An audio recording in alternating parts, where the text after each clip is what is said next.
Hello guys, welcome to another Urban Viking Hour review. Today's beer is from Russia and this is a bottle of the Zhigulevskoye or Zhigulevskoye, and it's a pale lager coming in at 4%. It just says on the back, light and caramel brewing, barley malt, hops. So yeah, there you go. Trust me, I always get the one with the actual, with the native language written on the top. So I had to sort of like sneakily get a few notes off of Beer Advocate. So anyway, let's see how this one goes. I've had quite a few people request this one, and they rate it as a pretty nice beer. I think this was like a pretty popular lager in the old USSR before the breakup, and this used to be like their #1 brand. So this will be interesting to try. I've still got quite a few other beers to try, but obviously I'm gonna eke them out a bit because I don't want everyone thinking I'm an alcoholic. I do upload. I do about two to three beers a night mostly. On most nights. Some nights obviously I don't, but I think because I diet as well, it's easy to maintain like 2 or 3 beers a night if they're light beers as well. So anyway, beer in a glass, not much of a head at all. Golden colour. It looks like a glass of cider or something. It's quite strange. I was expecting a little bit of a head on that. Let's give it a nose. Yeah, it smells like a sort of good sort of premium lager. You're getting some nice malty grain notes, a little bit of lemon, almost like there's almost like a little bit of a sea salt smell as well, which could be coming from the hops. But it smells really nice.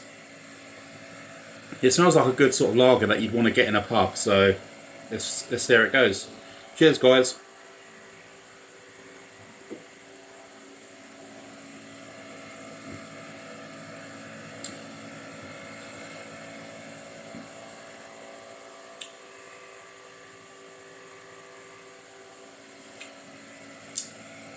See, that to me tastes like, maybe, how would I describe this? This tastes a bit like if you was to get like a bottle of lager in an English pub, like a British lager, maybe not so much Carlin because it's not as bad as Carlin, but it's got that sort of macro taste. It tastes like something that's pretty generic and pretty. It's very, very easy to drink. There's just not much going on in the actual taste.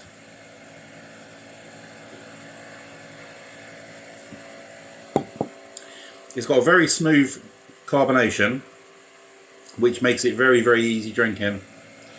The initial hit, you get that little bit of lemon, a very tiny bit of breadiness on the base, and that sea salt is like. It's very slight, but it's almost on the edge, like on the edge of your tongue,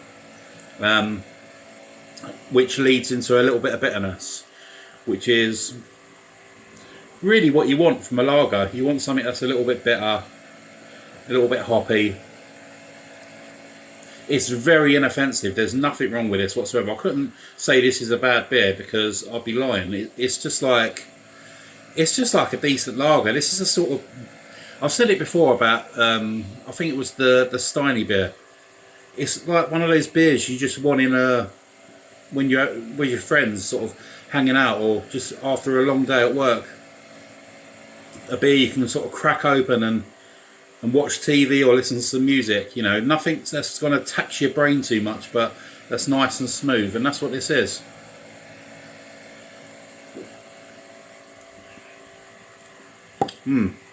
So again, I'm only going to give it a 7, which may piss off a few of the fans, but the fans of this beer, not me. I haven't got fans. Yeah, 7 out of 10. It's a nice beer.